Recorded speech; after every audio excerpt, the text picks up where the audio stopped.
கோஹினூர் வைரம் இந்தியால இருந்து பிரிட்டிஷ்காரங்க நிறைய செல்வங்களை கொள்ளையடிச்சிருக்காங்க. அது கூடவே கோஹினூர் வைரம் அப்படின்ற விலை உயர்ந்த வைரத்தையும் கொள்ளையடிச்சிருக்காங்க. ஆனா இந்த கோஹினூர் வைரத்துக்கு பயங்கரமான ஒரு சாபம் இருக்கிறதா சொல்லப்படுது. அது என்னன்னு பாத்தீங்கன்னா, இந்த வைரத்தை வச்சிருக்கவங்க இந்த உலகத்தையே சொந்தமாக்கிக்குவாங்க. ஆனா இந்த வைரத்துல இருக்க எல்லா கெட்டதையும் அவங்க கிட்ட வந்துரும் அப்படின்னு சொல்றதுதான்.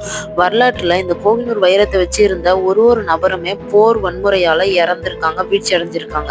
இதனாலேயே இந்த கோஹினூர் வைரத்துக்கான சாபம் உண்மையா இருக்குமோ அப்படின்ற சந்தேகமும் இருக்கு. ஆந்திர மாநிலத்துல கிடைச்ச இந்த வைரம் 700 கேரட் இருந்திருக்கு.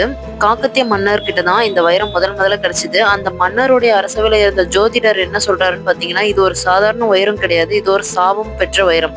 இந்த வைரம் யார் கையில இருக்கோ அவங்க இந்த உலகத்தையே சொந்தமாக்கிக்குவாங்க. ஆனா அவங்களுடைய பதவிக்கும் உயிருக்கும் ஆபத்து ஏற்படும்னு சொன்னாரு. இதனால அந்த காக்கத்திய மன்னர் இந்த வைரத்தை அவருடைய குலதெய்வம் கோயிலான காளியம்மன் கோவிலுக்கு தானமா வழங்கிறாரு. சில வருடங்கள் கழித்து டெல்லி சுல்தான் அலாவுதீன் கில்ஜியால இந்த வைரம் கொள்ளையடிக்கப்பட்டு அவர்கிட்ட இருக்கு. அவரு நோய்வாய்ப்பட்டு இறந்ததுக்கு அப்புறமா முகலாய மன்னரான பாபர் கிட்ட போகுது. இந்த பாபர் என்ன பண்றாருன்னா, 700 கேரட் இருந்த வைரத்தை 186 கேரட்டா பட்ட தீட்டிடுறாரு. பாபரை தொடர்ந்து அவருடைய மகன்கள் ஹுமாயூன் அந்த மாதிரி தலைமுறையா வருது. அதுக்கடுத்து முகலாய மன்னர்கள் தலைமுறையா வருது. அவங்க முகலாய மன்னர்களுடைய வம்சாவழியில ஷாஜகான் கிட்ட வருது. ஷாஜகான் என்ன பண்றாருன்னா, அவருடைய மயில் சிம்மாசனத்துல இந்த வைரத்தை பதிச்சு வைக்கிறாரு. லாஸ்டா பஞ்சாப் மாமன்னர் ரஞ்சித் சிங் அப்படின்றவர்கிட்ட இந்த கோஹினூர் வைரம் வருது.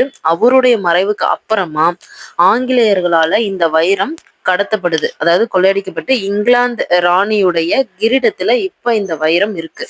இது போல நிறைய தகவலை தெரிஞ்சுக்க நம்ம சேனலை மறக்காம சப்ஸ்கிரைப் பண்ணிருங்க. தேங்க்யூ ஃப்ரெண்ட்ஸ், பாய்.